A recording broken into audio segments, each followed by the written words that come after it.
Hello friends, welcome to लोक सेवक। मेरा नाम है विशाल चौहान और यूपीएससी की सिविल सर्विस एग्जामिनेशन की प्रिपरेशन के लिए हिस्ट्री ऑप्शनल की हमारी जो सीरीज चल रही है, वर्ल्ड हिस्ट्री हम कवर कर रहे हैं। इसमें today we need to understand the medieval world. In the previous session we covered the ancient world and today we will discuss the medieval world. So make sure कि previous sessions को आप attend ज़रूर कर लें। Right, इस video के आपको description box में डिटेल्स मिल जाएंगी on how to join my course. So make sure कि आप अप्रोच ज़रूर करें। Alright, so in world history what we have covered so far, so this is the third session in world history. So in the very first session मैंने आपको introduction दिया था about the course, about the approach, कैसे हम approach करेंगे, कैसे हम पढ़ेंगे, और सिलेबस का थोड़ा सा मैंने आपको डिस्क्रिप्शन दिया था। सेकेंड सेशन में हमने शुरू किया अबाउट एंशिएंट वर्ल्ड के बारे में समझा, and in today's session we will try to discuss the medieval world. Then in the fourth session we will try to discuss the rise of modern West, and then from the fifth session we will start with our topic, that is age of enlightenment और 18th century से हम अपनी कहानी शुरू करेंगे, जो कि हमारे सिलेबस में मेंशन्ड है. Right, rise 18th century, enlightenment, and then we will move to American Revolution, French revolution and so. ठीक है, सो पहले 4-5 सेशंस जो हैं वो हमारे थोड़ा सा बैकग्राउंड बिल्ड करने के लिए ज़रूरी हैं, इंट्रोडक्टरी सेशंस हैं, ताकि 18th सेंचुरी एंड ऑनवर्ड्स की कहानी आपको अच्छे से समझ आए. ठीक है, अपार्ट फ्रॉम दैट सिलेबस जो मैंने पहले इंट्रोडक्टरी सेशन में आपको प्रोवाइड किया था, right, the topics, so 5 part में हमने किया. So this is the part 1 where we will discuss the ancient and medieval Europe, rise of modern West, mercantilism, rise of nation state and absolutist monarchy in the 30 Years War. This is the part first. In the second part we will discuss the American Revolution, American Civil War, Enlightenment, French Revolution, Europe after 1815, Europe between 1815 and 48, nationalism and unification movement, old empires का टूटना like Ottoman and Habsburg, Industrial Revolution.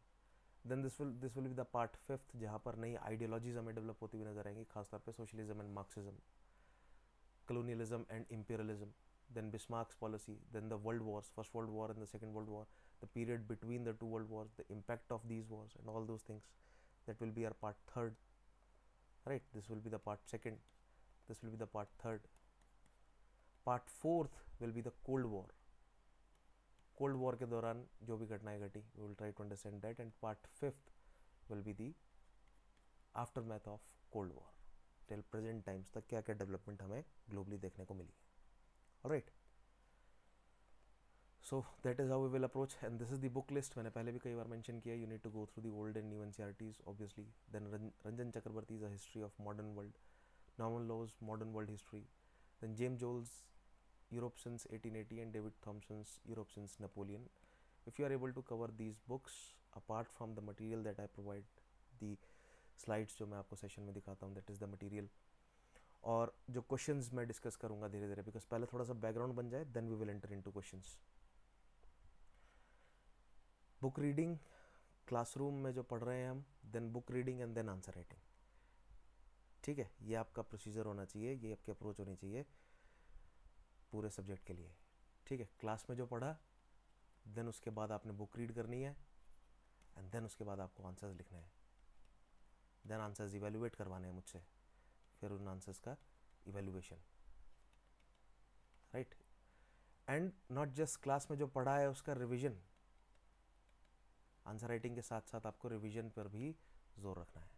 Alright, सो सबसे पहले हमने एक बहुत important हिस्टोग्राफिकल debate से शुरू किया था, that is European history versus world history.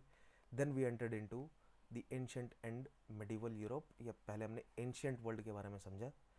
Ancient world में हमने कहानी शुरू कहाँ से करी थी, द ग्रीक सिटी स्टेट्स से, Greek city states, then the development of the Persian empire, then the Greek empire, then the Roman empire, then the split in the Roman Empire, the Western Roman Empire, and then the Eastern Roman Empire,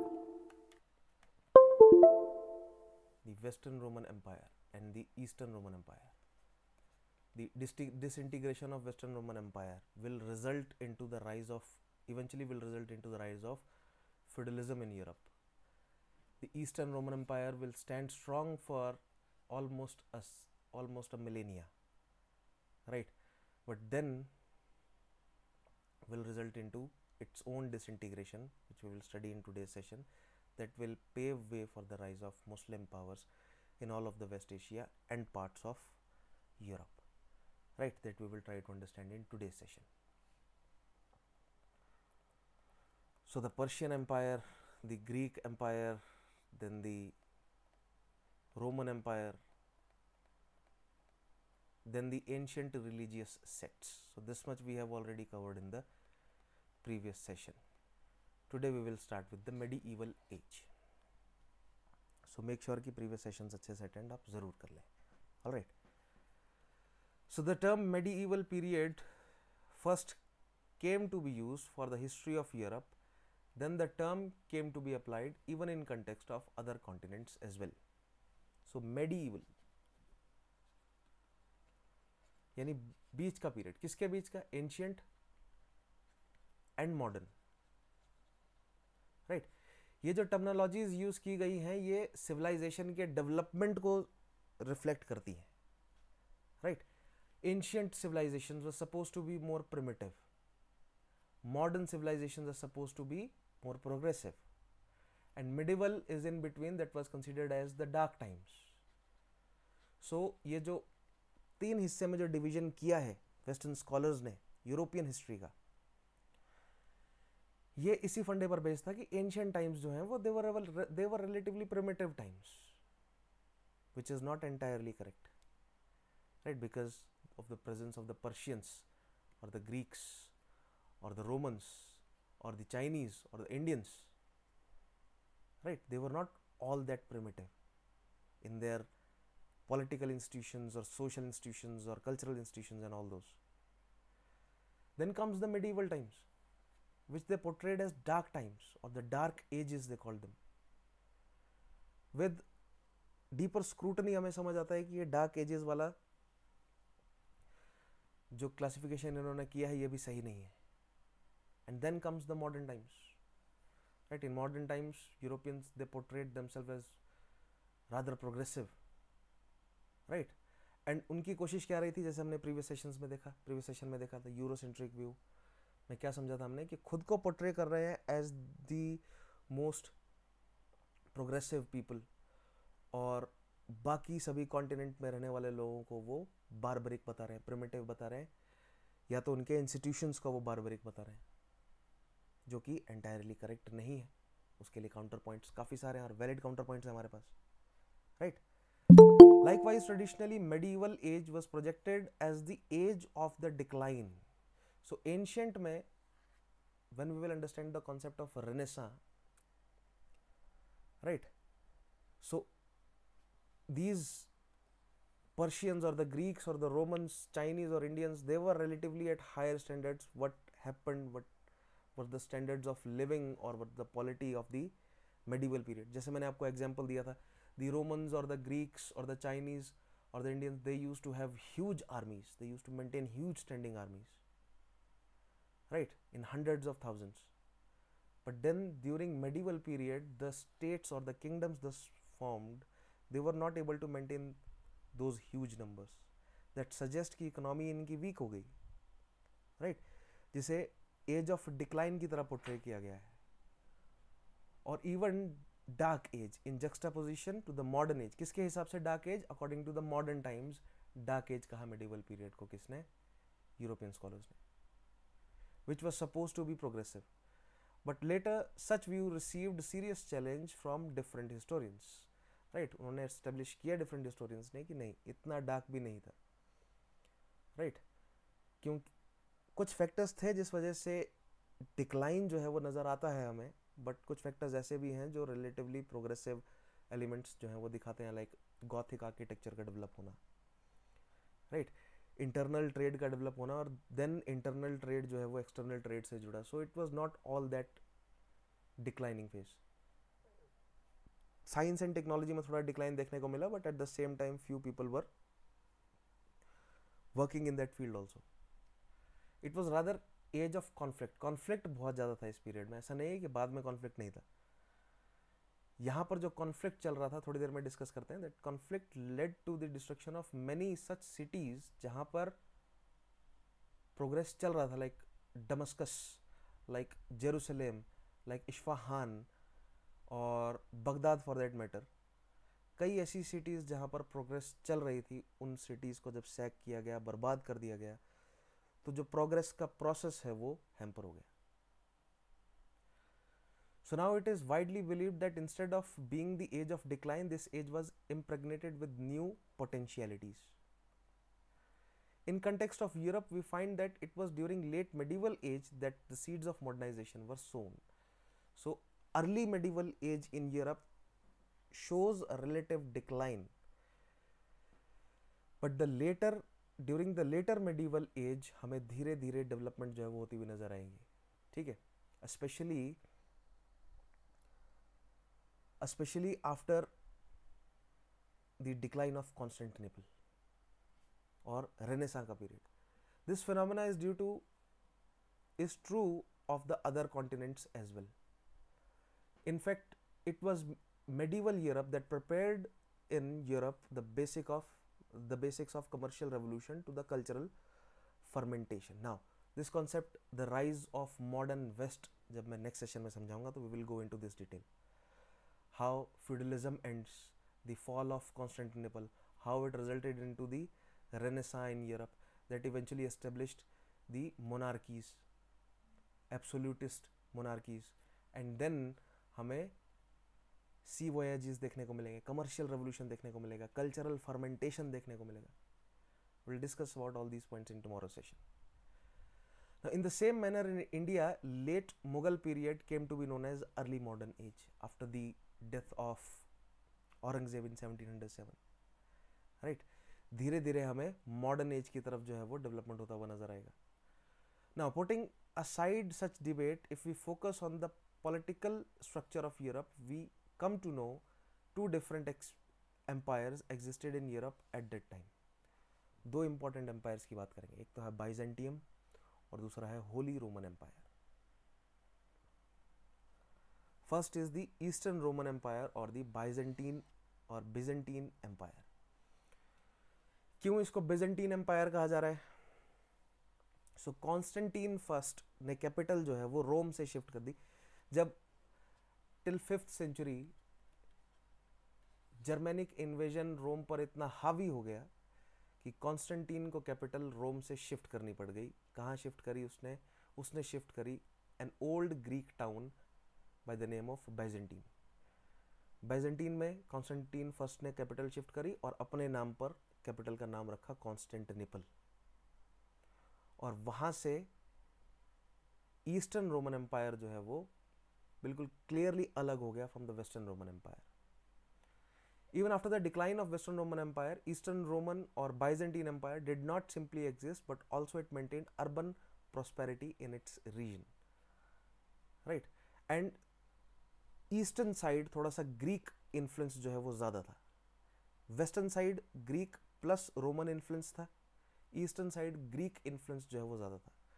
और Greek people obviously they were scholars, जैसे मैंने पिछले session में भी आपको बताया था कि जो रोमन्स हैं, रोमन पेट्रिशियंस हैं, उनके पास जो स्लेव्स हुआ करते थे, ग्रीक स्लेव्स जो है वो रखते थे, और ग्रीक पढ़े लिखे स्लेव्स वो रखते थे अपने पास, राइट?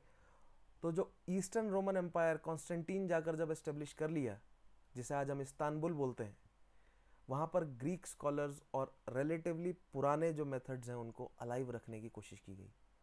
और ईस्टर्न साइड के इसके पास क्या है? इसके पास आया कॉन्फ्लिक्ट. केवल कॉन्फ्लिक्ट किससे? कॉन्फ्लिक्ट फ्रैंकिश ट्राइब्स, गाउल में जो एस्टेब्लिश थे, उसके अलावा जर्मेनिक ट्राइब्स, विसिगोथ्स, राइट? और भी कई सारी ट्राइब्स थी जो कि धीरे धीरे कमज़ोर करती जा रही थी Eastern Roman Empire, which eventually led to its decline. But Eastern Roman Empire stood strong for the next millennium. 1000 साल तक जो है वो काफ़ी स्ट्रॉन्ग एस्टेब्लिश है. धीरे धीरे उसका एक्सपेंड जो है वो कम होता गया. नेवरदलेस एक अर्बन कैरेक्टर जो है वो मेंटेन रहा. एंड ऑल दोज पुराना जो ट्रेंड रोमन में था of architecture, of different type of sciences and philosophies, उन सब को पेट्रोनाइज जो है वो ईस्टर्न रोमन एम्पायर ने या बाइजेंटीन एम्पायर ने करके रखा। अब बाइजेंटीन एम्पायर अलग से क्यों कहा जाता है, ईस्टर्न रोमन एम्पायर या रोमन एम्पायर उसे क्यों नहीं कह रहे हम स्पेसिफिकली, उसके पीछे भी कहानी है, थोड़ी देर में जब हम होली रोमन एम्पायर समझेंगे देयर आई विल एक्सप्लेन।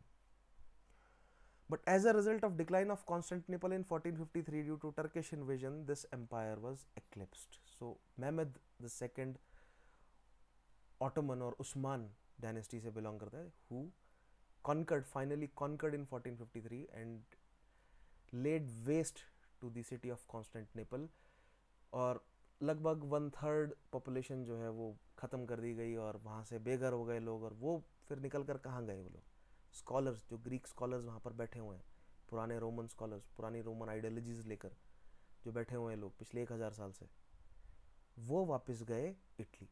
और इटली यानी इटली एंड यूरोप, इटली के रास्ते यूरोप में एंटर किया उन्होंने। और जब वहाँ जाकर देखा तो उधर तो पाया कि माहौल तो बिल्कुल बदल गया है। जो एंटीक्विटी है, जो पुराना रोमन और ग्रीक ट्रेडिशंस है, वो तो आप लोगों ने ख़त्म कर दिया है। और ये जो स्कॉलर्स जब पहुँचे यूरोप में, इन्होंने बताया है कि पुराना समय कैसा था। That eventually resulted into Renaissance. Renaissance next topic में समझाऊंगा और डिटेल में, इस कहानी को और डिटेल में नेक्स्ट टॉपिक में समझाऊंगा, ठीक है। Then comes Holy Roman Empire, दूसरा है होली रोमन एम्पायर। सो एक साइड बाइजेंटियम और दूसरा Holy Roman Empire after the decline of the Western Roman Empire. Western Roman Empire was centred around Roma, Italy के अराउंड सेंटर्ड था, right. यहाँ से जब वेस्टर्न रोमन एम्पायर ख़त्म हो गया तो अब जो पोप है, ठीक है, जो पैपल है या जो कैथोलिक चर्च है, उनको प्रोटेक्शन के लिए जो है वो कोई ना कोई डायनेस्टी जो है वो चाहिए थी। तो होली रोमन एम्परर जो है वो उन्होंने अपॉइंट किया किसे, शार्लेमेन को। सो हिस्टोरियंस भी यहाँ पर भी जो है वो थोड़े बटे हुए हैं कि Charlemagne was the first Holy Roman Emperor और Otto first was the first Holy Roman Emperor. आगे जाकर हम ओटो वन बिस्मार्क को भी पढ़ेंगे, तो वहाँ पर एक बार फिर से ये ऑटो का क्या मतलब है और क्या बैकग्राउंड है। शार्लेमन वाज फ्रैंकिश, फ्रैंको ट्राइब से बिलोंग कर रहा है, और ऑटो जो है वो जर्मैनिक ट्राइब से बिलोंग कर रहा है। दोनों की ही रूट्स रोम से नहीं जुड़ी हुई, ठीक है। Nevertheless they were crowned by popes, by various different popes as Holy Roman Emperor. और जब इनको द किंग्स और द रूलर्स ऑफ रोमन्स का टाइटल दिया गया, so that means it is direct conflict में है किसके साथ, बाइजेंटीन के साथ। क्यों? क्योंकि Byzantine they are calling themselves, they were actually the Roman rulers, जो कि उठकर गए रोम से इस्तांबुल, और उनका कहना यह था कि हम हैं एक्चुअल रोमन रूलर्स। बट उन्होंने जिन प्रीस्ट को पैटर्नाइज किया, उनकी आइडियोलॉजी रोमन कैथोलिक चर्च के प्रीस्ट या बिशप से अलग थी। उनका कहना यह था कि जो कॉन्स्टेंटिनोपल का बिशप होगा, या जो जेरूसलम का बिशप है, या फॉर दैट मैटर किसी भी बड़ी सिटी का जो बिशप है, that is at par with the bishop that sits at Vatican. But Vatican पर जो बिशप बैठा था, वो कह रहा था कि हम में से जो एलिट, हम में से जो सबसे सीनियर है, we will call him pope, और पोप जो है वो सबसे, पोप या पापा, वो सबका फादर होगा, राइट। सो एक आइडियोलॉजिकल डिफरेंसेस थे जो रोम में क्रिश्चियनिटी से रिलेटेड जो प्रीस्ट हैं, और जो बाइजेंटियन ने जिनको, या ईस्टर्न रोमन एम्पायर ने जिनको पैटर्नेज प्रोवाइड करी थी, उन प्रीस्ट में एक डिफरेंस था। That resulted into two different branches of Christianity. One is the Roman Catholic Church, और जो बाइजेंटियन ने पैटर्नेज दिया, that came to be known as the Greek Orthodox Church. After the fall of Constantinople, the seat of Greek Orthodox Church shift हो गई कहाँ से, बाइजेंटियन से shift हो गई पहले कीव से मॉस्को से सेंट पीटर्सबर्ग। सो जो रशियंस हैं, they follow Greek Orthodox Church, right. Italians they follow the Roman Catholic Church. Whole of the Europe used to follow the Roman Catholic Church, but after Reformation, various different Lutheran church, Calvinist church, the Church of England, various different Protestant church जो है वो emerge करके आते हैं. सो Protestant या Protestant movement जो है क्या है, या रिफॉर्मेशन मूवमेंट क्या है, नेक्स्ट सेशन में समझना है हमें. राइट. सो देखते हैं होली रोमन एम्पायर की कहानी. So it originated out of the rubbles of Roman Empire. As we know, as the result of semi-barbaric German invasion, German Empire disintegrated. Then invading German tribes started to settle in different regions. It was in this wake Franco tribe settled in Gaul. Gaul is the region that beyond Alps towards France. The region was known as Gaul. Right. So वहाँ पर establish हुई Frankish tribes. So initially it was known as Gaul. But जब वहाँ पर Frankish tribes establish हुई, then eventually it came to be known as France. Gaul region, later it was known as France. Franco tribe played a very important role in history. Among Franco tribes, there emerged a powerful dynasty, Carolingian dynasty. And out of this Carolingian dynasty, ruler निकल कर आता है जिसका नाम है Charlemagne. और Charlemagne was anointed as the Holi Roman emperor. anointment होता है, अपॉइंटमेंट नहीं किया जाता. Right. Because Roman Catholic church ने क्या मेंटेन किया कि गॉड खुद जो है वो रूलर को चूज कर रहा है. राइट. एंड किसके माध्यम से कर रहा है? बिशप्स के माध्यम से कर रहा है, और या पोप के माध्यम से कर रहा है. So this dynasty unified a major part of western and central Europe. Charlemagne emerged to be the greatest king in this dynasty. In 800 CE, Pope of Roman put the crown on his head with his hand and declared him as the Holy Roman Emperor. So some scholars believe that it was the Charlemagne who was the first Holy Roman Emperor. Some believe that few years after, in fact almost a century after Charlemagne, it was Otto the First who was the founder of the Holy Roman Empire. So काफी लंबे समय तक Holy Roman Empire was under the control of the house of Carolingian. Then multiple houses जो है वो बदलते हैं, छोटे बड़े, और काफ़ी चेंजेस आते हैं रूलर्स में. Right. Then finally Habsburg house जो है वो रूल करता है होली रोमन एम्पायर को. एंड फाइनली नेपोलियन जो है वो जाकर ख़त्म कर देगा होली रोमन एम्पायर को, पूरी तरह डिसइंटीग्रेट कर देगा. which eventually will lead to the rise of Prussia and then unification of Germany. Right. So जैसे जैसे आगे बढ़ेंगे we will discuss this. So right from the period of his rule, Charlemagne's empire came to be known as Holy Roman Empire. Till Crusades continued between the Christian and Muslim power, Holy Roman Empire played a significant role in it, and after Crusade it continued to work as a protector of Roman Catholic Church system. After the decline of Carolingian dynasty, the Habsburg dynasty came to play the same role. So Carolingian के बीच में बहुत सारी dynasties change होती हैं, and then Habsburg. So दो important houses हैं of Holy Roman Empire. And finally Napoleon ended the Holy Roman Empire. So this was the map of the heights of Eastern Roman Empire, which eventually decline कर गया.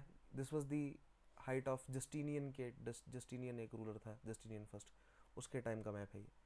ठीक है. Then eventually Italy वाले जो states हैं ये चले गए इनके हाथ से, क्योंकि ये होली रोमन एम्पायर के अंडर आ गए. ठीक है. देन जो ये इजिप्ट वाला जो हिस्सा है ये भी इनके हाथ से चला गया. Then with the rise of Mamluks and with the rise of Turks, Anatolia वाला रीजन भी चला गया इनके हाथ से. राइट. एंड फाइनली केवल इतना सा रीजन, ये कॉन्स्टेंटिनोपल के आसपास वाला रीजन जो है वो Holy Roman Empire Eastern Roman Empire के कंट्रोल में रहा है. And that also was lost in 1453. Right. We do not need to go into the details. इनकी डिटेल्स में जाने की जरूरत नहीं है. दैट इज वाई मैं केवल आपको हाईलाइट्स प्रोवाइड कर रहा हूँ. Now this was the Holy Roman Empire. Right. Initially now ये प्रेजेंट स्टेट्स के हिसाब से जर्मनी है. ठीक है. Part of France, part of Belgium, part of Netherland. Then जो ऑस्ट्रियन रीजन है, चेक है, northern side of Italy and Swiss. Right. यहाँ पर फ्रैंको जर्मेनिक, इधर सैक्सनिक ट्राइब्स हैं, यहाँ पर जर्मेनिक ट्राइब्स हैं, इधर गाउल हैं, इधर फ्रैंक्स हैं, सो इनको जोड़कर ये होली रोमन एम्पायर बनाया गया। And this Holy Roman Empire की ड्यूटी क्या थी? To protect the papal state. यहाँ पर नीचे जो है वो पेपल स्टेट थे, पोप के कंट्रोल में था ये state, right. Sometimes for sometimes Sardinia and Sicily तक भी जो है वो इसका एक्सपेंशन रहा है होली रोमन एम्पायर का। और होली रोमन एम्पायर की कोशिश क्या रही है कि प्रोटेक्ट करे किसे? चर्च को। क्यों? क्योंकि चर्च ही या पोप जो है या रोमन कैथोलिक चर्च जो है वो क्या प्रोवाइड कर रहा है? लेजिटिमेसी प्रोवाइड कर रहा है होली रोमन एम्परर को, टाइटल उन पर बिस्टो करके होली रोमन एम्परर का। और यहाँ पर है Constantinople, here is Constantinople. And Constantinople, अगर इतना सा एरिया जो है वो कॉन्स्टेंटिनोपल के पास आखिरी में बचा और इधर से अगर टर्किश ट्राइब्स एंटर कर रही हैं, right, so that becomes a problem for Holi Roman emperor. Now आज हम फ्यूडलिज्म को भी समझेंगे, और फ्यूडलिज्म में हम देखेंगे कि शुरू में जो है वो इकोनॉमी स्लो हो जाएगी काफ़ी।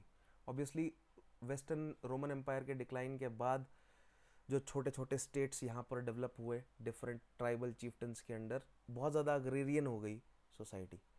और इस साइड ईस्टर्न रोमन एम्पायर इतना स्ट्रांग हो गया कि वो वेस्टर्न रोमन एम्पायर तक रिसोर्सेज को पहुँचने ही नहीं दे रहा।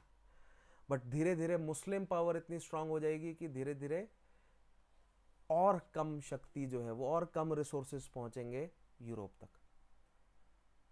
फिर अपने इकोनॉमिक इंटरेस्ट को पूरा करने के लिए रिसोर्सेज जो है वो ट्रेड वापस यूरोप में रिस्टोर हो, क्रूसेड्स के रूप में जो है वो हमें युद्ध होते हुए नजर आएंगे, जिससे कुछ एरिया जो है वो कुछ ट्रेडिंग पोर्ट्स इंपॉर्टेंट वापस यूरोप के कंट्रोल में आएगा, तब जाकर उनकी इकोनॉमी थोड़ी सी रिवाइव होगी।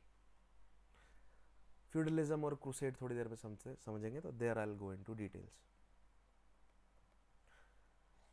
Now let us look at feudalism. So feudalization of administrative structure was one of the most important features of medieval Europe.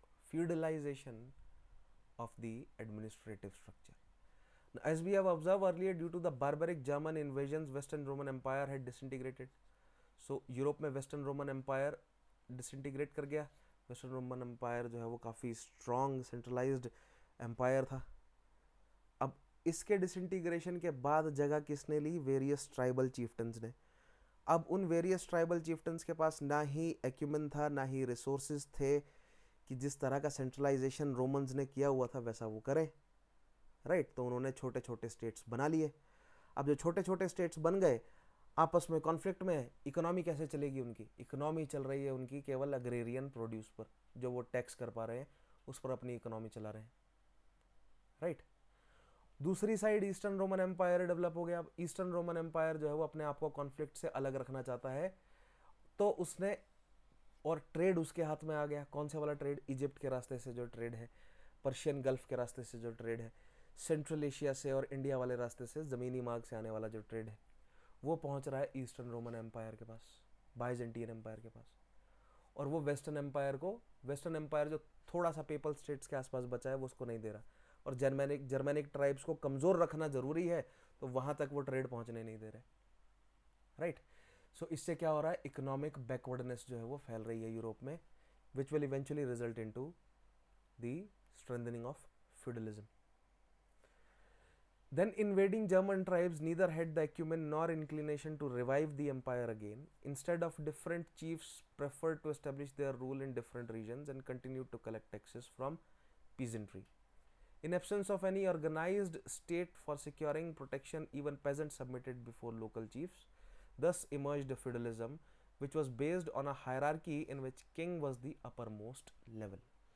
So feudalism is based on a hierarchy where king is at the uppermost level. So these chief eventually आपस में लड़ झगड़ कर territory जब इकट्ठा कर ली, Frankish tribes ने, कुछ जर्मेनिक ट्राइब्स ने, अपने आप को किंग घोषित करना शुरू कर दिया इन्होंने। Now king virtually controlled all the territories, पूरी टेरिटरी जो है वो किंग के कंट्रोल में है। बट किंग के पास इतने रिसोर्सेज नहीं है कि वो स्ट्रेंथ के साथ, right, with the military might वो टेरिटरी पर कंट्रोल रखे। किंग बना है अपने नोबिलिटी की मदद से, नोबिलिटी ने जो सपोर्ट प्रोवाइड किया, राइट। तो किंग पूरे के पूरे रीजन पर खेती खुद तो नहीं कर सकता, तो वो अपनी नोबिलिटी को बांट देता है एरिया, राइट। सो नोबिलिटी या जिन्हें लॉर्ड्स या barons, sorry not barons but lords, या sometimes they were also dubbed as dukes, अगर किंग के लड़के हैं या नेक्स्ट टू थ्रोन है, they were known as dukes, right. So जो भी नोबिलिटी है उसमें किंग ने बांट दिया अपना पूरा किंगडम, राइट। अब ये जो नोबिलिटी है ये अकेला तो पूरा एरिया जो है वो नहीं बा सकता, या खुद जो है वो अकेला जाकर तो लड़ा नहीं होगा, इसके पास जो सेना है, राइट। सो हर एक नोबिलिटी जो है वो अपने नीचे बांट देती है जो लैंड उनको दिया गया है among those barons and knights, right. And barons and knights जो है वो फीफ, जो उनको फीफ मिलता है, द टर्म इज फीफ, इस फीफ को बांट देती है अपने नीचे पीजेंट्री को, और peasantry is known as serf. Some of them were bound to the land, some of them were free. In fact, majority of them were bound to the land. So this is the hierarchy. At the lowest level are the peasants or the serfs. These peasants and serfs, they used to work on the land, and part of the production, a very little part of the production, they keep for themselves, and the remaining part of the production they will give to their lords, जो कि क्या है, knights या barons, right. These knights and barons कहाँ रह रहे हैं, ये रह रहे हैं मैनर्स में, ठीक है, कहाँ रह रहे हैं, मैनर्स में, किलों में रह रहे हैं, right. That is why this system is known as manorial system, and this hierarchy is known as feudal system. But this system at the lowest level, जहाँ पर सर्फ अपने लॉर्ड्स को प्रोडक्शन बनाकर दे रहा है, this is known as manorial system, right. Now let me explain this with another diagram. Now let's say this is the whole kingdom, ये पूरी kingdom है, ठीक है, and king is at the center, but king is not able to control the whole kingdom because king इस kingdom पर राज कर रहा है किसकी मदद से, इसके नोबिलिटी की मदद से, क्योंकि नोबिलिटी ने सेना प्रोवाइड करी है किंग को लड़ने के लिए। किंग के पास अपने पास इतना पैसा नहीं था, हमने देखा ना, इकोनॉमी वीक हो गई, किंग के पास खुद का इतना पैसा नहीं है कि वो 50,000 70,000 सैनिक जो है वो इकट्ठा कर सके। खैर इतनी बड़ी सेना हुआ भी नहीं करती थी मेडिवल यूरोप में उस टाइम पर, बट लेट्स से 20,000 अपने सैनिक जो है वो इकट्ठा कर सके किंग के पास इतना पैसा नहीं है। तो लेट्स से किंग के पास 8,000 सैनिक इकट्ठा करने का पैसा है, बाकी सैनिक जो है वो इसके नोबल्स इसको प्रोवाइड कर रहे हैं। तो किंग ने अपने नोबल्स को बांट दिया, at the centre is king, king ने अपने नोबल्स को ये किंगडम जो है वो बांट दी, राइट। फर्दर नोबल्स ने अपना, जो नोबल्स को लैंड जो ग्रांट में मिला है वो बांट दिया अपने बैरन्स में, बैरन्स ने बांट दिया अपने नाइट्स में, ठीक है, इस तरह बट गया। So at the top is king, king अपने नोबल्स को बांट रहा है, वो नोबल्स ड्यूक्स भी हो सकते हैं, ठीक है, समटाइम्स बैरन्स भी हो सकते हैं, अलग अलग रैंक से। नोबल्स ने बांट दिया अपने बैरन्स या नाइट्स को, और नाइट्स के पास जो लैंड आया that is fief, right, that is fief, and on this fief, let's say this is one fief, right, and on this fief एक कोने में जो है वो कौन बैठा है, एक नाइट या बैरन बैठा है अपने कासल में, ठीक है। और इस कासल को या इस पूरे एरिया को वैसे कहा जा रहा है मैनर, बट जनरली इस कासल के लिए वर्ड जो है वो डेवलप हुआ मैनर, राइट। सो लॉर्ड बैठा है किसमें, मैनर में। एक साइड जो है वो चर्च भी है, यहाँ पर कंट्रोल में रखने के लिए चर्च भी है, राइट। सो इस लेवल पर भी चर्च है, देन इस लेवल पर भी चर्च है, और सेंट्रल लेवल पर भी चर्च है, चर्च की भी हायरार्की है। देन बाकी का जो एरिया है ये बांट दिया गया, इस फीफ का बाकी का एरिया बांट दिया गया पीजेंट्री में, जिनको कहा जा रहा है सर्फ। और सर्फ इस एरिया से प्रोडक्शन निकाल कर दे रहे हैं किसको, फीफ पर काम कर रहे हैं सर्फ, राइट। सर्फ एक ऐसे पेजेंट हैं जो कि बाउंड हैं, जनरेशनली बाउंड है इस लैंड पर, उनकी जनरेशन बाय जनरेशन इसी लैंड पर काम करेगी, they are not the owners of the land, right. Owner of the land is ultimately the king, king ने बांटा है नोबल्स को, नोबल्स ने बांटा है अपने बैरन्स और नाइट्स को, राइट। और लोएस्ट लेवल पर कौन है, serf, serf are bound to this land, serf जो भी प्रोडक्शन निकालेंगे उसका एक हिस्सा गुजारे के लिए जो हिस्सा है अपने को रखेंगे, बाकी हिस्सा जो है वो किसको जाएगा, बैरन या नाइट को, राइट। अगर नाइट को गया तो नाइट अपना हिस्सा जो है वो बैरन को देगा, अपना हिस्सा रखेगा, बाकी हिस्सा बैरन को देगा। बैरन किसको देगा, नोबल को या ड्यूक को। ड्यूक किसको देगा, किंग को। और जरूरी नहीं है कि किंग तक बड़ा हिस्सा जो है पहुंचे, right, because finally army maintained किस लेवल पर है, ये नाइट्स हैं, these are the soldiers, these knights are the soldiers.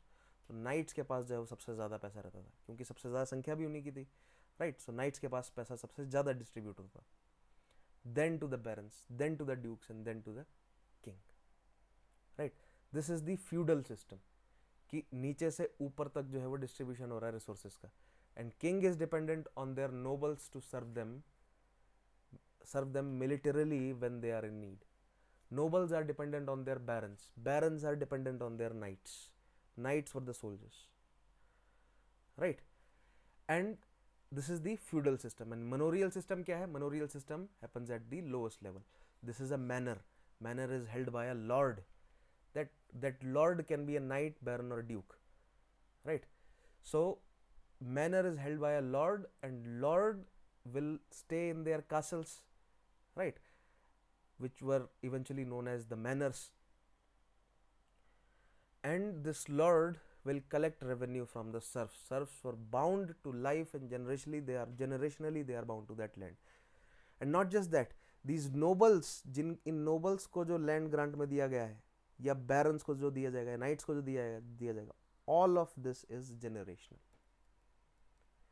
जैसे हम इंडियन हिस्ट्री में, मेडिवल इंडियन हिस्ट्री में देखते हैं कि दिल्ली सुल्तानों ने एकता सिस्टम एस्टेब्लिश किया, जहां पर शुरुआत में उन्होंने कोशिश करी कि ये ट्रांसफरेबल रहे। यूरोप में ऐसा नहीं रहा। अगर रूलर्स अपनी मर्जी से ट्रांसफर कर पा रहे हैं अपने अपॉइंटीज की, दैट सजेस्ट कि रूलर स्ट्रांग है। और अगर हेरिडिटरी हो गई पोजीशन और लैंड हेरिडिटरी हो गया, दैट सजेस्ट कि रूलर कितना वीक है।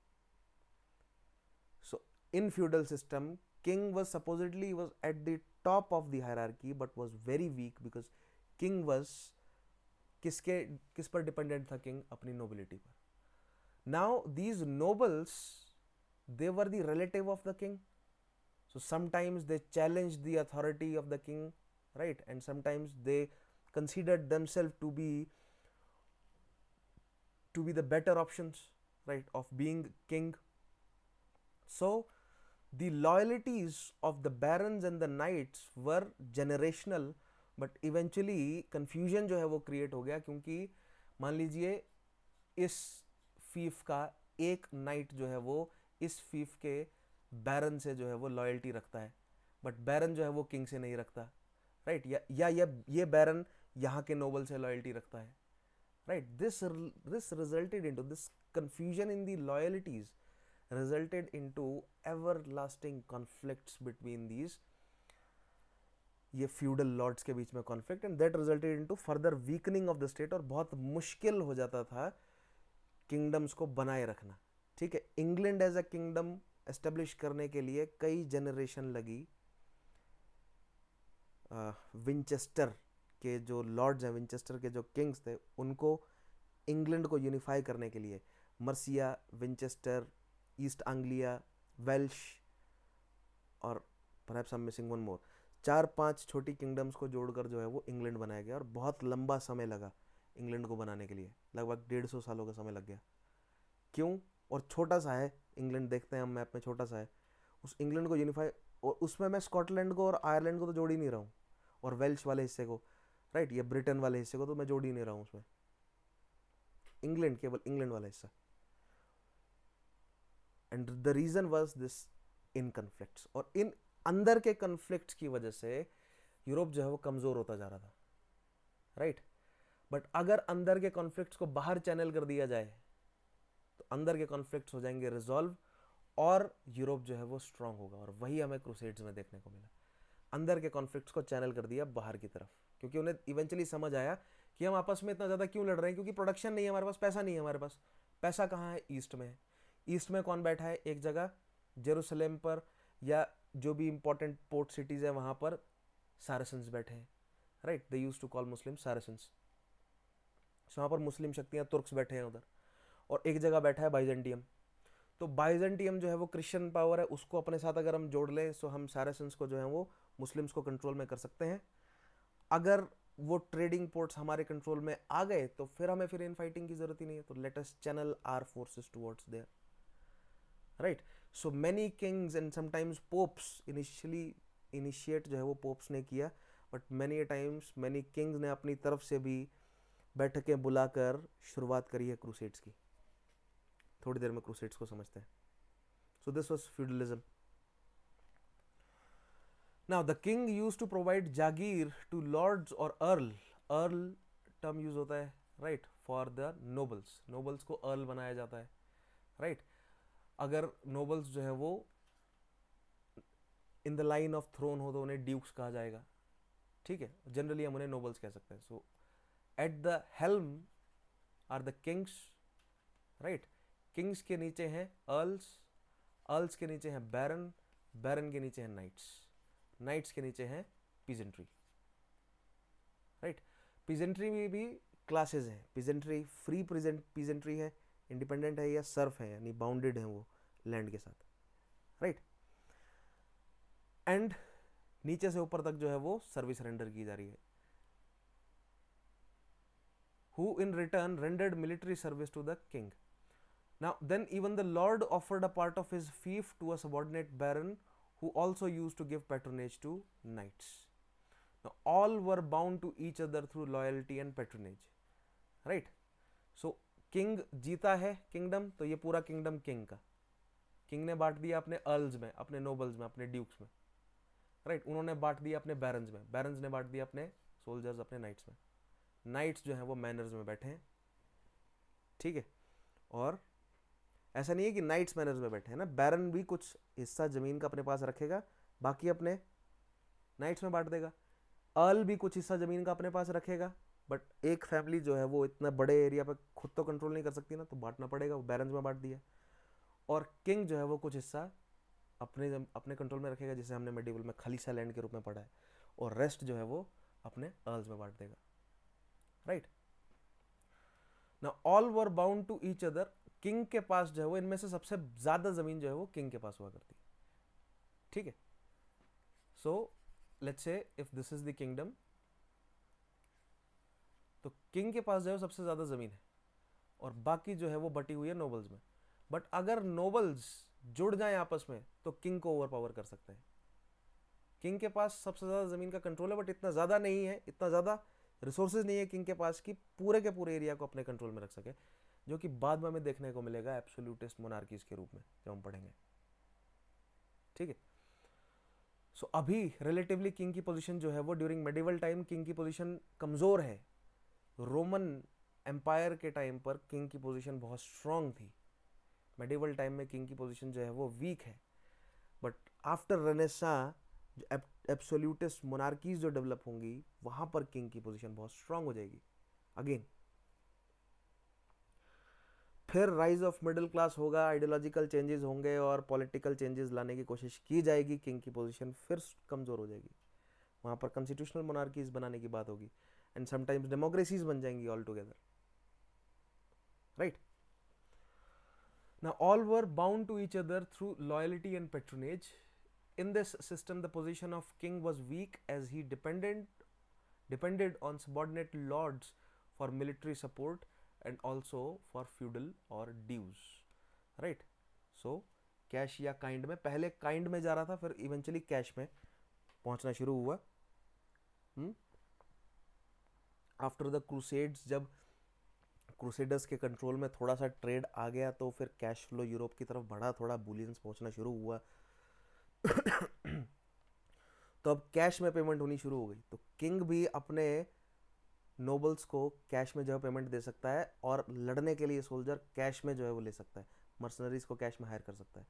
तो किंग धीरे धीरे जैसे जैसे कैश का फ्लो किंग की तरफ बढ़ता गया, किंग की डिपेंडेंसी अपने नोबल्स पर घटती गई और मोनार्क जो है वो स्ट्रांग होता गया।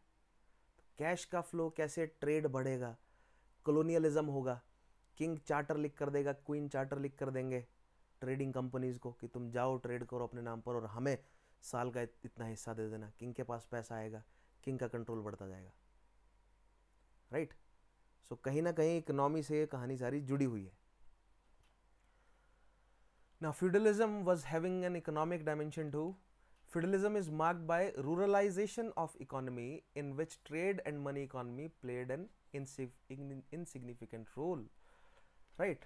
जैसे मैंने आपको बताया ना, ईस्टर्न रोमन एम्पायर कमजोर रखना चाहता है वेस्ट की शक्तियों को, राइट। और जो मुस्लिम शक्तियां डेवलप हो गई, जो अरेबियन एंड देन तुर्क्स जो डेवलप हुए इन दी वेस्टर्न एशियन पार्ट, वो ट्रेड करना चाहते हैं यूरोप के साथ, बट वो पैसा बहुत मांग रहे हैं।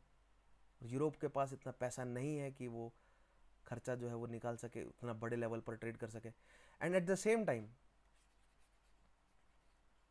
This is the western Europe और this is the western part, right. This is the eastern Roman and this is west Asia, right. I hope you are able to project, आप मैप में अच्छे से समझ पा रहे होंगे इसे। तो वेस्ट एशिया ट्रेड कर रहा है सेंट्रल एशिया से भी और ट्रेड कर रहा है south Asia, south east Asia से भी। ईस्टर्न रोमन एम्पायर भी ट्रेड कर रहा है अपने लेवल पर सेंट्रल एशिया से, right. But south Asia, south east Asia से ट्रेड करने के लिए उनको डिपेंडेंट रहना पड़ रहा है तुर्क्स पर या अरेबियन पावर पर। और वेस्ट एशिया के साथ भी ट्रेड जो है वो करना चाहते हैं ये मिडल मैन, राइट। अरेबियंस जो है, मिडल मैन जो है, वेस्ट एशिया के पास इतना पैसा नहीं है कि वो दे सके किसे पैसा जो है वो पूरा प्रॉपर दे सके इन मिडल मैन को। तो ट्रेड का फ्लो जो है वो किसकी तरफ बढ़ जाता है, ईस्टर्न रोमन एम्पायर की तरफ, जिससे ईस्टर्न रोमन एम्पायर और वेस्ट एशिया जो है वो साथ में सर्वाइव कर रहे हैं। बट वेस्ट एशिया की कोशिश जो है वो रहेगी, वेस्ट एशिया में अरेबियन एंड टर्किश पावर है, इनकी कोशिश रहेगी कि धीरे धीरे ईस्टर्न रोमन एम्पायर को और कमजोर किया जाए ताकि फेवरेबल टर्म्स ट्रेड की हमारी तरफ रहे, राइट। नाउ ये एक कारण भी बना इनके डिक्लाइन का। अगर ये वेस्ट को और ईस्टर्न रोमन एम्पायर को इतना कमजोर कर देंगे कि वो खरीद ही ना पाए, तो ये बेचेंगे किसे, राइट। जब बेचने के लिए सामान ही नहीं होगा इनके पास, सॉरी बेचने के लिए सामान होगा बट खरीदने के लिए अगर कोई नहीं होगा, तो इकोनॉमी जो है वो कैसे स्ट्रांग रहेगी। इस एरिया में ज़्यादा प्रोडक्शन तो निकलता ही रही है, right. That will result into weakening of economic, थोड़ा सा इकोनॉमी उनकी वीक हो जाएगी और मंगोल्स जो हैं वो ओवर पावर कर सकेंगे इन्हें। खैर, we will not go into this that direction in today's session. Now it is from the 11th century onwards that once again revival of trade and money economy and urbanization started that gave a jolt to feudalism. ये money economy में revival क्यों? After the crusades, because crusades की वजह से कुछ areas जो हैं वो क्रिश्चियन पावर के कंट्रोल में आ गए वापस। Now they are able to trade with the east और थोड़ा कैश का फ्लो जो है वो बढ़ना शुरू हुआ, right. Next, let us understand the development of universal church system. Now, Jesus Christ, who gave emphasis over popular and simple nature of religion, that is monotheism, after him, popular and simple nature.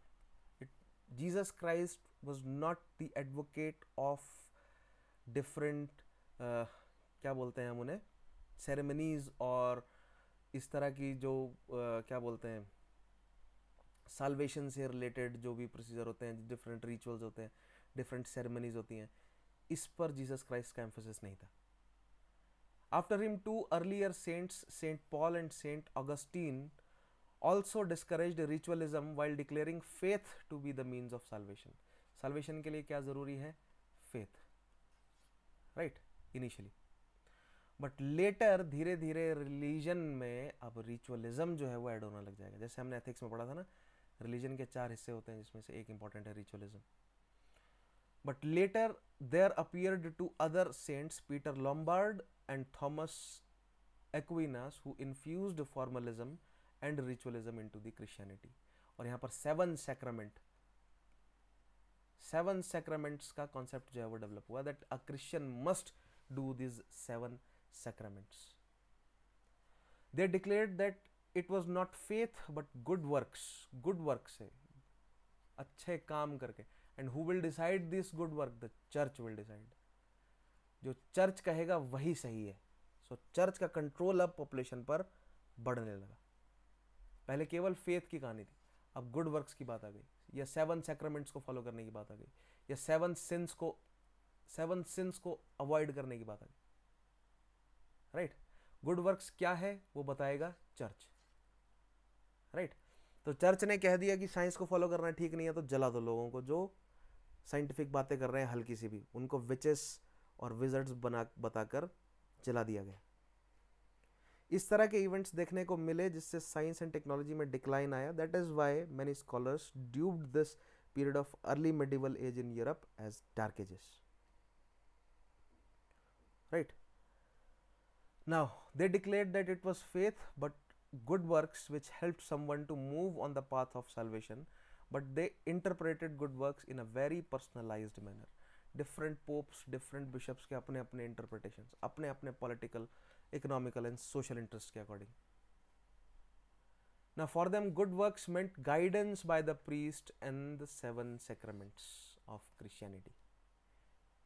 ठीक है, old testament में 10 commandments हैं, now they use to give 7 sacraments, कि 7 सैक्रामेंट्स Christians को follow करने हैं जीवन भर, ठीक है।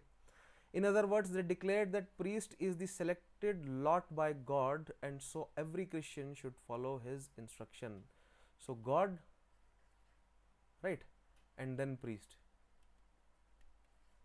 priests were chosen by God, and these priests used to anoint kings, right, and kings, they said the kings were also chosen by gods. So kings भी एक holy position है. So kings provided protection to the Roman Catholic Church or the priests, right. Likewise every Christian had to perform 7 sacraments. Thus emerged the medieval church system. It was very akin to temple of Hinduism and monastery system of Buddhism, जहाँ पर इसी तरह की कहानी थी कि यहाँ पर भी हिंदू प्रीस्ट जो हैं वो गॉड के रिप्रेजेंटेटिव बन के बैठ गए और लेजिटिमेसी प्रोवाइड कर रहे हैं किंग्स को, right. This was known as universal church system. Whereas इस्लाम में आप देखेंगे तो कहानी अलग है। इस्लाम में for a long time political और रिलीजियस पावर दोनों एक ही व्यक्ति में वेस्टेड थी, वो थे खलीफा। बट देन सुल्तान्स को जो है वो पॉलिटिकल पावर्स, सुल्तान देन जो है पॉलिटिकल पावर के रूप में एस्टेब्लिश हुए, जिन्होंने खुद को रिलीजियस सेक्ट से जो है वो अलग रखा, रिलीजियस पावर से अलग रखा, कोशिश करी खुद को अलग रखने की, right. Now this was known as universal church system whose headquarter was situated in Rome, in Vatican, while its branches were spread into different parts of Europe. So headquarters कहाँ है? रोम में है, right? और branches कहाँ है? रोम में headquarter है, like holy Roman empire है, इधर फ्रेंच है, फ्रैंक्स है, नॉर्मेंडी है, बर्गंडी है, सैक्सनी है, इंग्लैंड है, सबके अपने अपने एक बड़े चर्च होंगे जिसमें बिशप बैठेंगे, ठीक है। यहाँ पर बैठेगा बिशप्स का हेड, जिनको बोले गए वो पापा या पोप, राइट, वो हेड ऑफ द बिशप्स होगा सभी का, और सभी किंगडम्स में एक एक बिशप बैठेगा। उन बिशप्स के अंडर जो है वो फिर पूरी लेवल ऑफ क्लर्जी होगी, हर लेवल पर, किंग के लेवल पर बिशप होंगे, ठीक है। समटाइम्स ड्यूक्स या जो नोबिलिटी है उनके लेवल पर भी बिशप्स बैठे होंगे, या relatively lower level of bishops, then at the level of barons and that at the level of knights, knights के लेवल पर प्रीस्ट बैठेंगे, ठीक है। डिफरेंट मोनेस्ट्रीज होंगी। सो एक hierarchy, not just of hierarchy of ruling class but एक hierarchy of the priestly class भी develop हुई parallel to the hierarchy of ruling class. This shows the control of religion over medieval Europe, right. It was headed by Pope of Rome and patronized by the Holy Roman Empire. Patronize कौन कर रहा है? Holy Roman Empire। किसको? Papal states को, pope को या Roman Catholic church को। Next, let us look at the role of Islam.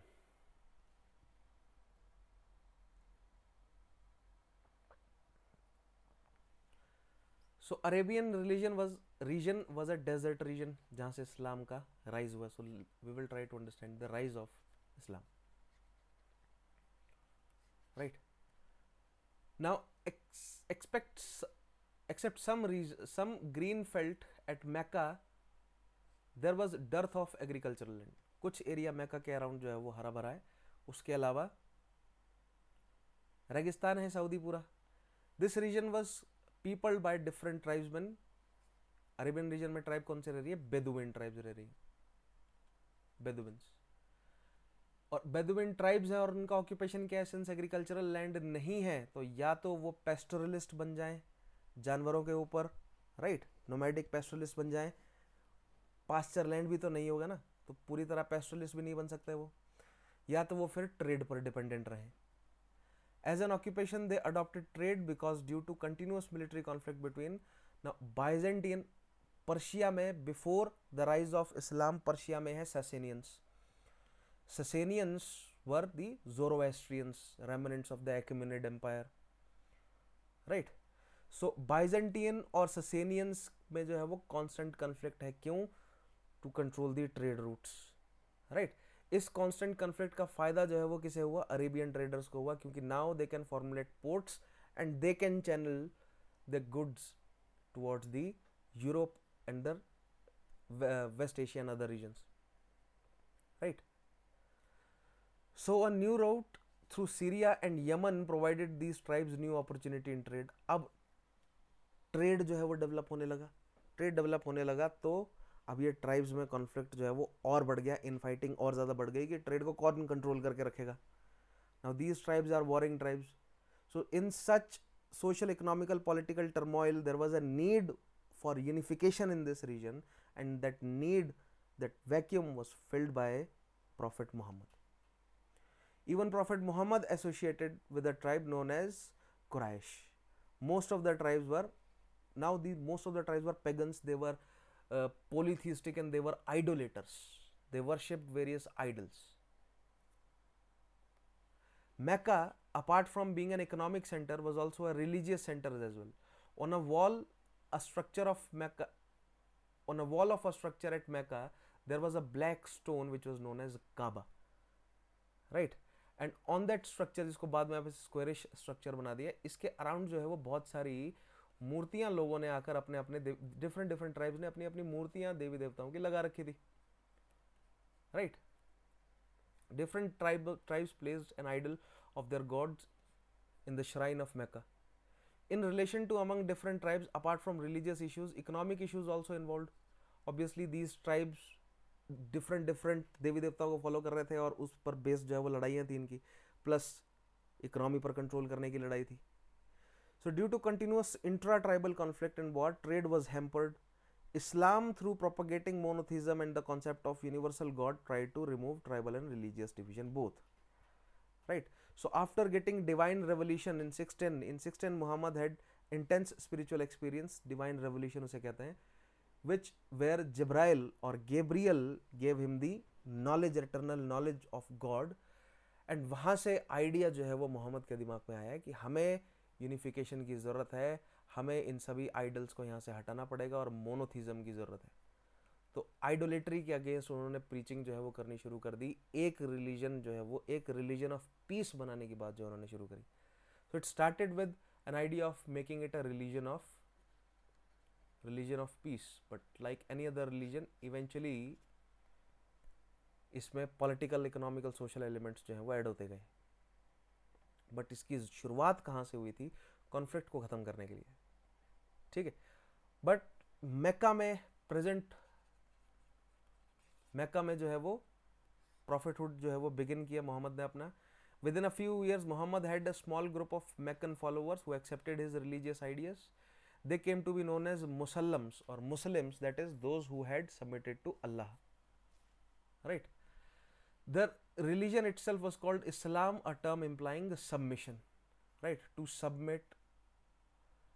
That means Islam means to submit, or sometimes it is also dubbed as the religion of peace. It is called as a religion of peace. But जब से Turkish और Mongol element इसमें add हो गए तो इस्लाम के बहुत सारे पॉजिटिव एस्पेक्ट्स जो हैं वो ख़त्म हो गए या कम हो गए काफ़ी ज़्यादा. But very soon prophet was opposed by vested interest in Mecca. Mecca में और जो ट्राइब्स हैं जो स्ट्रांग थी, ठीक है, उनको दिख रहा था कि प्रॉफिट के पास जो है वो फॉलोइंग बढ़ रही है, 10-20 हज़ार लोग जो हैं वो जुड़ गए, ऐसा ना हो कि तख्ता पलट कर दें. So Mecca में एक uprising हुई against Prophet, and Prophet was forced to leave Mecca, and Prophet left Mecca and moved to Medina.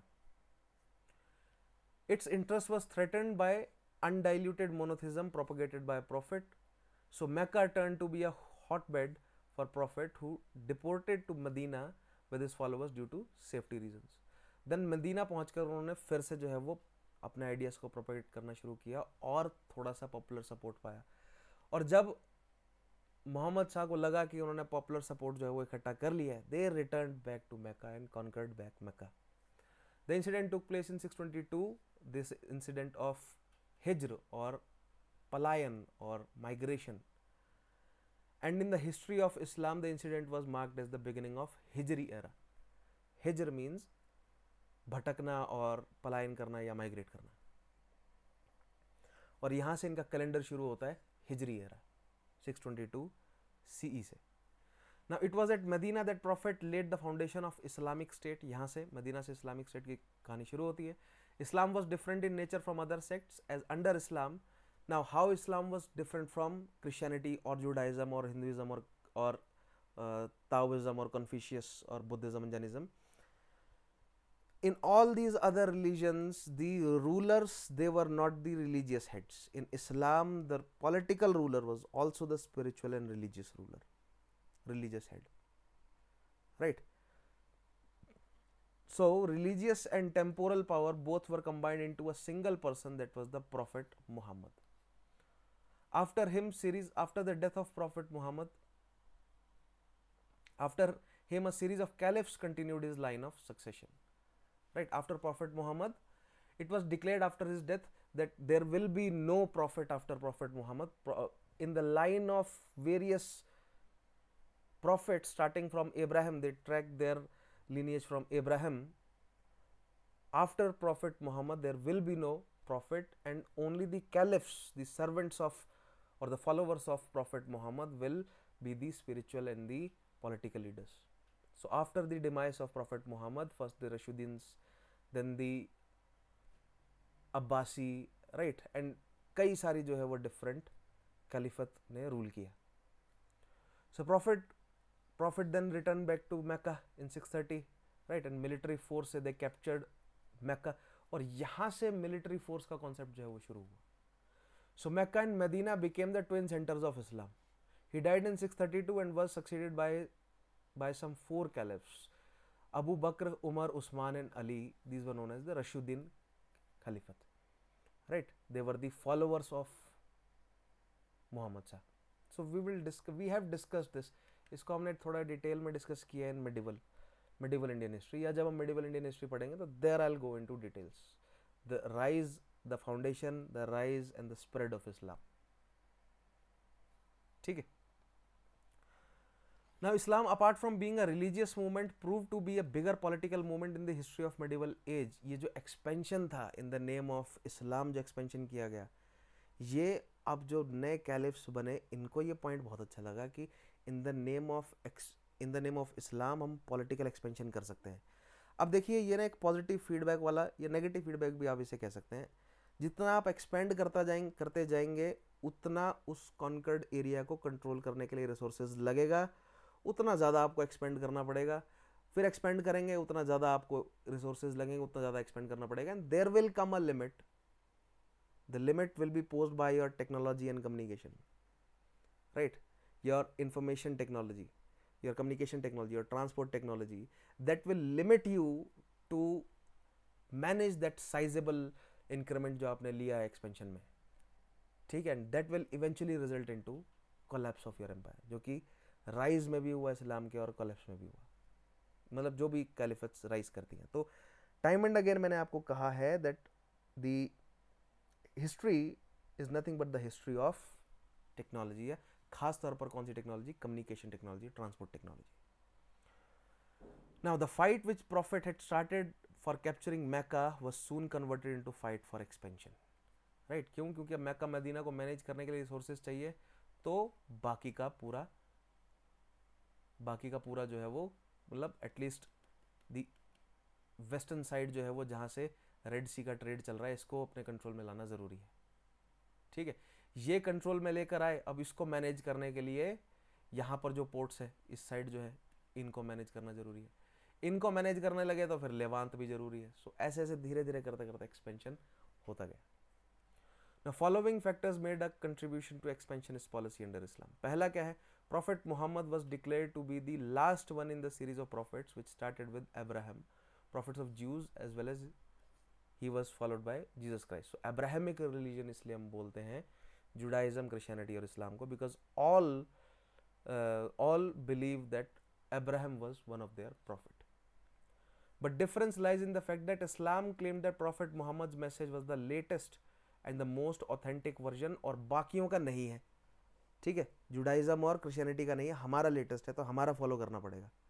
और जहाँ जहाँ पर तुम फॉलो कर रहे हो, या दूसरे जहाँ पॉलीथीज्म है जैसे ज़ोरोएस्ट्रियनिज्म है जहाँ पर, या जहाँ पर डिफरेंट ट्राइब्स हैं, ये सारे मैसेजेस जो हैं वो गलत हैं, इन सबको हमें हटाना पड़ेगा। Right, so on this lines they started expanding, उन्होंने एक्सपेंशन जो है वो करना शुरू किया। मैप में दिखाता हूँ आपको मैं। This made other religious sects incompatible with Islam, because Islam initially क्या कह रहा है कि बाकी जो है वो सभी काफिर हैं और काफिर एग्जिस्ट कर ही नहीं सकते। राइट, सबको मुसलमान बनाना पड़ेगा। This resulted into a very aggressive expansion. Right, but eventually क्या समझ आया कि सभी को कन्वर्ट नहीं कर सकते। राइट, जितने भी रिलीजन के नाम पर जितने भी आपको चाहे क्रूसेड्स हो, चाहे इस्लाम का एक्सपेंशन हो, वहाँ पर एक लेवल के बाद जो है वो प्रैग्मेटिज्म, प्रैक्टिकलिटी नाम अपना जो है वो रूप आपको धारण करती हुई नज़र आ जाएगी, जो कि एक्सपेंशन ऑफ इस्लाम में भी नज़र आता है। राइट, सबको कन्वर्ट नहीं कर सकते आप, तो उनको जिम्मी का स्टेटस दे दिया, उनसे जजिया लेना शुरू कर दिया। Right, secondly Arabian society was a tribal society. Now जैसा मैंने आपको बताया था, यूरोप में इन कन्फ्लिक्ट था उन लॉर्ड्स में। राइट, उस इन कन्फ्लिक्ट को चैनल करना ज़रूरी था बाहर, तो क्रूसेड के रूप में चैनल किया उसे। सेम अरेबियन ट्राइब्स में अब इस्लाम तो राइज कर रहा है, पीस की बात कर रहा है, आपस में कॉन्फ्लिक्ट ख़त्म करने की बात कर रहा है, बट ये कई सैकड़ों हज़ारों सालों से ये ट्राइब्स आपस में कॉन्फ्लिक्ट में है, इनका लड़ना पेशा है। तो कैसे इनको लड़ने से रोका जाए? तो इनकी लड़ाई को चैनल करो बाहर की तरफ। तो जिहाद का नारा दिया और खम्स का नारा दिया। ठीक है, कि तुम जिहाद करोगे, जहाँ जहाँ पर काफिर है उनको काफिरों को मिटाओगे, तुम हमारे लिए लड़ो।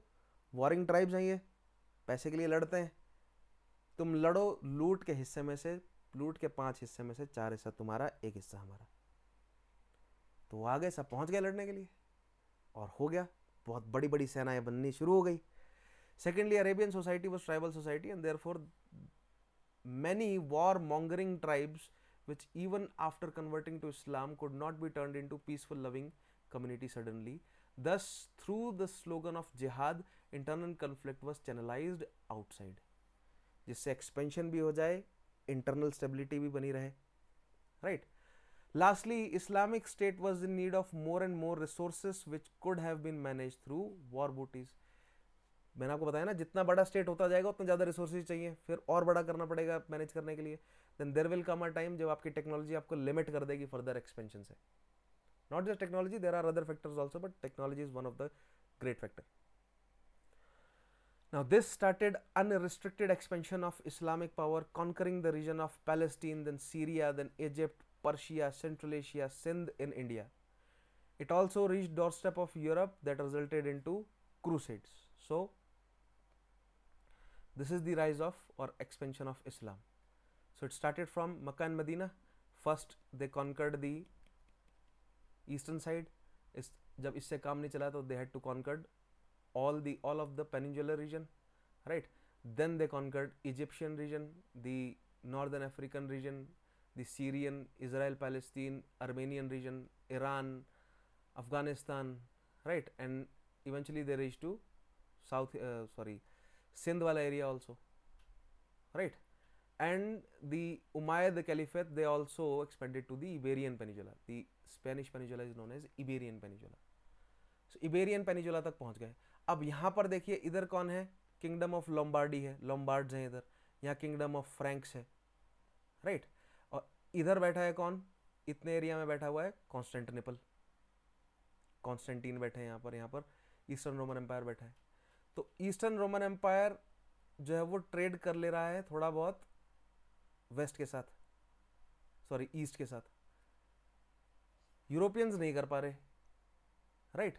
तो अब इनको प्लस शक्तियां जो इस्लामिक पावर है वो अब धीरे धीरे यूरोप में एंटर करने की कोशिश कर रही है, तो इस्लामिक पावर को कंट्रोल में लाने के लिए क्या चाहिए उन्हें, एक तो सिंबॉलिक मीनिंग चाहिए कि जेरूसलम को आज़ाद करवाना है, ठीक है, और दूसरा पैसा चाहिए, तो ये पोर्ट्स जो है वो अपने कंट्रोल में लाने ज़रूरी है।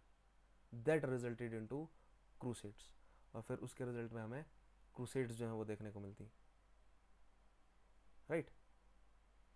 सो in Jerusalem, in Acre, in Tripoli, in Antioch, in Edessa, these are the important sites जो कि जिन पर लड़ाई जो है वो होती रही है। उसके अलावा कॉन्स्टेंटिनोपल है, राइट।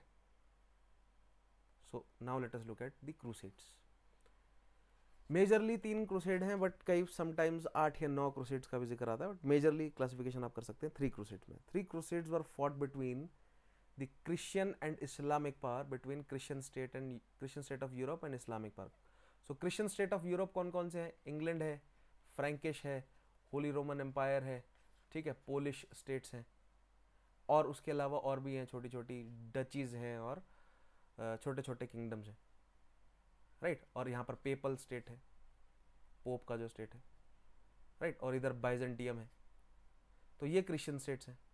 और मुस्लिम स्टेट्स किसके अंडर हैं? मेमलिक्स के अंडर हैं, सेल्जिक्स के अंडर हैं। Now in the period of 1095 से 1291 तक, now this was caused due to the expansionist policy of Islam on one hand and changing political economic conditions of Europe on the other hand, right. एक side इस्लाम धीरे धीरे Iberian peninsula से Europe में enter करता जा रहा है, और दूसरी साइड पॉलिटिकल इकोनॉमिक कंडीशंस इतनी चरमरा गई है यूरोप में कि इन फाइटिंग को बाहर चैनलाइज करने की ज़रूरत है, और पैसे की बहुत कमी हो गई है। In Europe, clergy and aristocratic class were seeking peace for promoting prosperity in Europe, so internal conflict was consciously exported outside, and at the initiative of Byzantine Emperor Alexios I को जो है वो इन्होंने होली रोमन एम्पायर और people states ने मिलकर अपने मतलब, क्योंकि बाइजेंटियन के जो रूलर्स थे, रोमन रूलर्स थे, उनको कोई मतलब नहीं था, उनका था कि तुम पिट रहे हो तो पिटते रहो, हमारे पास इतनी स्ट्रेंथ है कि हम मुस्लिम एक्सपेंशन को रोक के रखेंगे, राइट। बट जो रोमन कैथोलिक चर्च के अंडर जो स्टेट्स थे, उनका ये मानना था कि हमें बाइजेंटियन के रिसोर्सेज की ज़रूरत है in order to conquer the Islamic states और जेरूसलेम और इंपॉर्टेंट पोर्ट सिटीज़ को अपने हाथ में लेने के लिए। सो फॉर दैट उनको अपना पपेट जो है या अपना एलाय कोई बाइजेंटिन रूलर के रूप में बनाकर बिठाना पड़ेगा। तो उन्होंने एलेक्सियस I को बनाकर बिठा दिया, जिसने क्रूसेड को and with the help of Pope Urban II, right, Christian armies, combined forces of Frank, Holy Roman Empire and Byzantine की क्रिश्चियन आर्मीज जो हैं वो मूव करती है सीरिया में and Jerusalem, which had remain to be sacred places for Jews, Christian and Islam all. आपको जान के हैरानी होगी, उस समय जेरूसलम जो है वो फल फूल रहा था, दमस्कस फल फूल रहा था इस समय, लर्निंग सेंटर्स थे ये इंपॉर्टेंट, ट्रेडिंग सेंटर्स थे इंपॉर्टेंट। इन क्रूसेडर्स ने आकर बर्बाद कर दिया इन्हें। जो वहां पर मुस्लिम्स रह रहे थे, इनफैक्ट जेरूसलम में घुसकर इन क्रूसेडर्स ने सबको मार दिया, राइट। मतलब समझ रहे हैं, इतना बड़े लेवल पर स्लॉटर था जिसकी कोई हद नहीं। बट स्टिल जो पहली क्रूसेड थी, आप उसमें कह सकते हैं कि रिलीजियस एलिमेंट था, क्योंकि जेरूसलम जाकर उन्होंने कंट्रोल में कर लिया, राइट। बट इवेंचुअली क्रूसेड का नेचर जो है वो चेंज होता गया। क्रूसेड रिलीजन से ज़्यादा अब टेरिटरी के कैप्चर पर, इकोनॉमी के कैप्चर में, या इकोनॉमिक अपने इंटरेस्ट या टेरिटोरियल इंटरेस्ट में ज़्यादा बदल गई, और वो जो रिलीजियस एलिमेंट है वो धीरे धीरे कमज़ोर होता गया, right. So the first crusade, as you can see, they captured Jerusalem, right, they captured the Antioch, they captured Edessa. Second crusade में Constantinople, right, then Antioch. First crusade were relatively successful. Second and third crusades जो है वो successful नहीं थी। In fact उसके बाद तो decline ही होता गया, कॉन्फ्लिक्ट, दोनों साइड के लोग मरे, क्रिश्चियन भी मर रहे हैं, ज्यूज भी मर रहे हैं, और मुस्लिम्स भी मर रहे हैं, और आम लोगों की जो है वो जाने गई हैं, और कंक्लूजन जो है वो नहीं निकल पाया कुछ खास, राइट। फाइनली कुछ एरिया जो है वो मुस्लिम्स के कंट्रोल में, मेजॉरिटी इनफैक्ट मुस्लिम सेल्जुक्स जो है वो स्ट्रांग होते गए, एंड दे पुश्ड इससे हुआ क्या, कॉन्स्टेंटिनोपल और कमज़ोर हो गया, बट हाँ कुछ एरिया कंट्रोल में आ गया, क्रिश्चियंस के कंट्रोल में आ गया, जिससे ट्रेड जो है वो अपना वो रिलेटिवली थोड़ा सुधार सके। ठीक है, प्लस इस क्रूसेड के रास्ते जो ट्रेड नेटवर्क डेवलप हुआ, ये जो रोड्स डेवलप हुए, जो कि पहले काफ़ी लंबे समय तक ये रास्ते बंद थे, बट इन क्रूसेड्स के चलते ये जो रोड्स डेवलप हुए ना, इन रोड्स से, अब ऐसा तो है नहीं मुस्लिम कम्युनिटी जो बैठी है यहाँ पर सारे लड़ने बैठे, ट्रेडर्स भी तो हैं, ठीक है, तो ये जो नए रास्ते डेवलप हुए जहाँ से सेनाएं मूव कर रही थी, इन रास्तों का फायदा उठाकर अब यूरोपियन पावर ने ट्रेड यहाँ पर करना शुरू कर दिया, जो कि पहले यहाँ बंद हो गया था।